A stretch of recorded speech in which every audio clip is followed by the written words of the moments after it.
kako do bolje plačanih delovnih mest, više dodane vrednosti, ne vem, večje kvalitete življenja? Dobro, jaz sem na en del tega vprašanja že odgovorila s prejšnjim. Roko na srce, če bi kdo imel čarobno palico, da bi zamahnil z njo in da bi to naredil, bi verjetno že naredil, ne.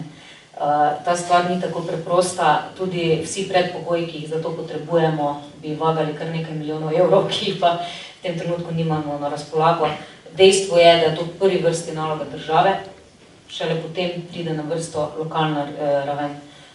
Tako da dejstvo pa je tudi, da občina pa lahko dela več na kakovosti življenja ljudi in ta kakovost se ne meri vedno v kilometrih asfalta, ampak se meri v tistih malih drobnih stvarih, ki pa ne stanejo toliko.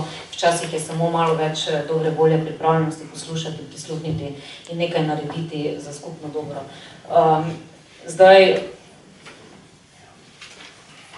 že dodavila, rekla.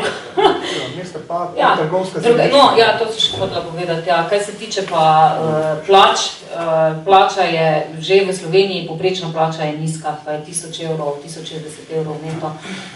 V našem okolju je to še 100 evrov manj, 940 evrov, pa moramo še vedeti, da je 2/3 zaposlenih pod tem zneskom.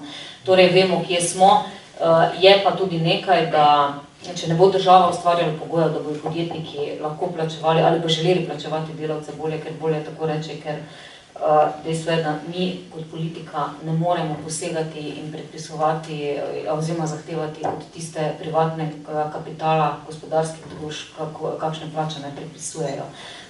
Je pa pač ena moralna obveza vseh, ki so lastniki tega kapitala, da so odgovorni ljudi, da ljudi plačajo dostojno, da lahko ljudje od svojega dela živijo, ne životarijo.